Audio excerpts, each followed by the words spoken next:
From your most watched, most trusted weather source, here's your certified, most accurate First Alert forecast.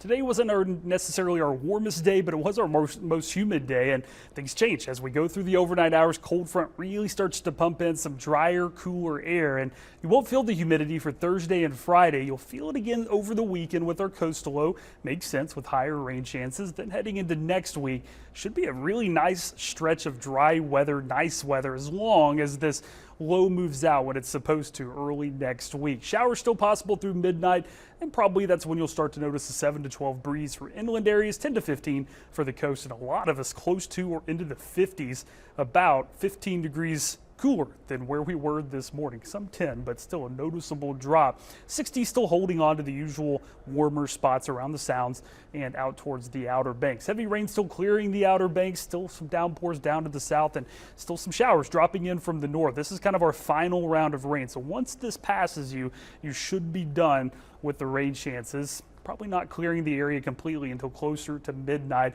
and not widespread, kind of like the rain we had earlier. It's also moving at a fast enough clip to where it's not going to be around a ton. Still have some downpours in the area, especially Swansboro back over into portions of Onslow County, but this is going to be offshore, if not clipping Emerald Isle and Indian Beach and Pine Knoll shores there as it continues its path more southeastward rather than due south or due east. All the rain gets shoved down into the Atlantic or the southeastern states. We'll still get some cloud cover, especially on Friday, but completely dry tomorrow. Some sunshine for a lot of us. Coast will have some clouds arrive throughout the day. Maybe a few showers on Friday, but the next best chance of rain will start to increase Friday night. And by Saturday morning, coastal areas along Highway 70 probably will have the best chance of rain. If it's dry at the start of the day, we're expecting that rain to increase throughout the day. There may be some spots spying more and more dry weather through the early afternoon before the rain covers most of the area. The strongest winds probably come in with the low. Right now, winds don't look too different than a normal windy day. 30 for inland areas, maybe closer to 40 for coastal areas, but we're just going to have a long duration of winds, which means all the water in the Sounds and the rivers, the big rivers, will be pushed around. Low should be leaving on Monday. Still could be some wind and a little bit of cloud cover and rain on the backside of this system that could just keep this system around for another day or so. Rainfall amounts look a little too heavy from this model, but I like the positioning to where Outer Banks, again, probably going to see the worst of the rain, worst of the wind. We may get a couple inches of some beneficial rainfall in other spots, but the more west you go, the less rain is expected, and maybe just light rain expected at times. Rain really not the big deal with this. Don't expect any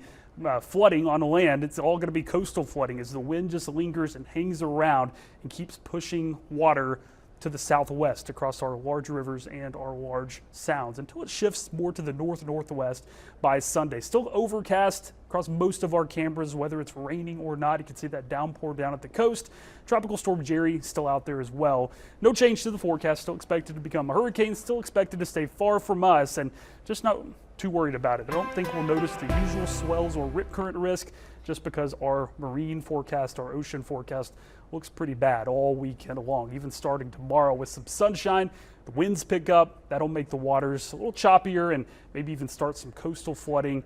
Really the usual spots that could flood. By the weekend, maybe we start to see some other areas flood, but about 1 to 2 feet of inundation. Outer Banks could see the usual 2 to 4, which would again impact Highway 12. So it really looks like a big deal for the Outer Banks this weekend. Everyone else, it's kind of windy, it's kind of wet, and right now we don't expect major issues. Okay, so a lot of concerns along the coast, and they can't really seem to catch a break lately, it feels like. No, it was a quiet winter. I don't think we had many issues the first half of the year, and we've kind of crammed it into the past 2 to 3 months. Yeah, hopefully things calm down for them eventually. All right, thanks, Zach.